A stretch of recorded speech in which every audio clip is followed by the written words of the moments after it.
Hey folks, Dan here from First Strike Athletics. Today I'm going to show you how to do a question mark kick. I'm going to show you what it is, how to set it up, why it's such a good kick, why it's one of those techniques you should absolutely have in your arsenal, and more importantly than all that, I'm going to show you how to practice it. Not just what to practice, but how to practice.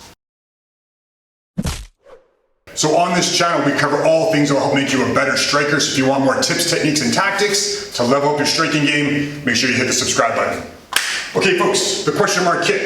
It is a kick that's used in all sorts of striking. It originally came from Kyokushin karate. You see it in Muay Thai, you see it in MMA, you see it in K1 style kickboxing. It's a head kick, or in my opinion, a better target is a neck kick.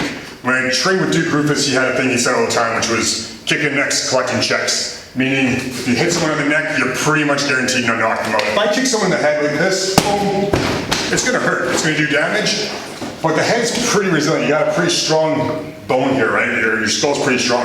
If I can bring it up and down and hit the neck here, it's much better. It's gonna do a lot more damage, and I don't have to worry about hurting my foot.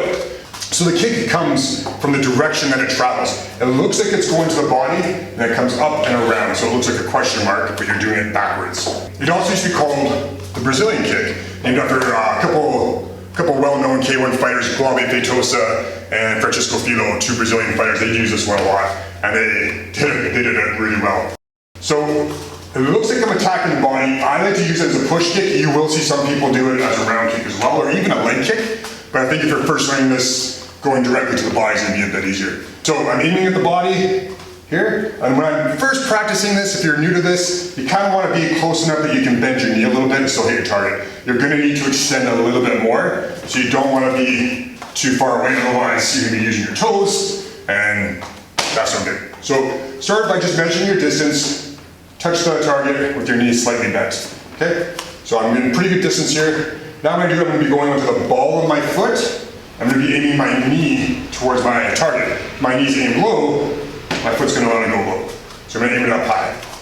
So I'm measuring my target here, coming up, and then from there, I'm extending. Now when I'm extending, I'm not going to go all the way to the body. It's just enough to make it look like to my partner, to make it look like I'm kicking the body. Ideally, my partner's dropping their hands or doing this to block it, and they're leaving themselves open. So I'm going to be going here, going onto the ball, my foot, lifting my knee up, and then snapping it over the side of the head or the neck. So again, measure your distance, aim your knee, get on the ball of the foot. If your foot's flat, it's gonna be a lot harder. I'm gonna get on the ball of my foot, and just before I'm about to make contact, that's when my foot's gonna turn. So the heel of my foot here is gonna turn all the way towards my target. Not quite, I'm not gonna turn my whole body that way, obviously, but just to give you the idea. So measure the distance, aim, get on the ball of the foot, and snap it over.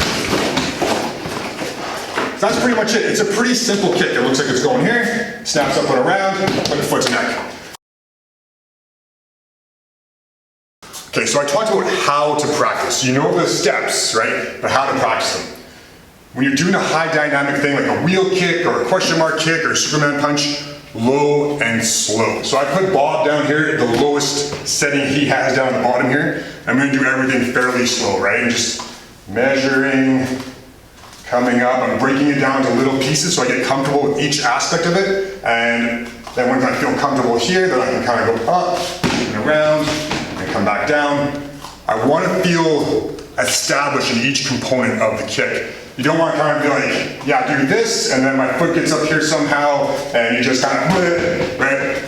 You need to have each little piece of it down properly. You need to feel comfortable with it. So just practice nice and light. Do it light until you get it right. Slow and low, here, here, here, here, and back. Now once I get this down, I can start to lift Bob up and go a little bit higher and higher. But until I feel really comfortable and really balanced and able to execute this quickly and with good technique and good balance and composure, then I don't need to go lift it up any higher. I don't need to go any faster. It's the biggest mistake I see with newer students. They rush through the techniques trying to get it done without really getting it done right. Obviously you can do this on the other side too. I can use my switch teep, boom, right, switch, boom, come up to there. You can do it on both sides, but you're usually gonna be doing it with your rear leg. And the other thing too is it doesn't have to be straight to the body. It could be down to the leg. If I have someone who's defending leg kicks by dropping their hand a little bit, you know someone trying to catch your leg, that's a good time to kind of go here, back up, and catch them. You might not get the same snapping motion you would if you're going from the straight kick over, because you already turned over with your hips, but you're still gonna land a head kick or a neck kick and it's still gonna do damage, it's still gonna work. All right, so that's the question mark kick. I hope you guys enjoyed the video. Make sure you hit like. If you want to subscribe, click this icon over here. If you want to watch some more videos, click over here. Thank you very much for watching. Train smart, train hard, train safe. I'll see you guys in the next video.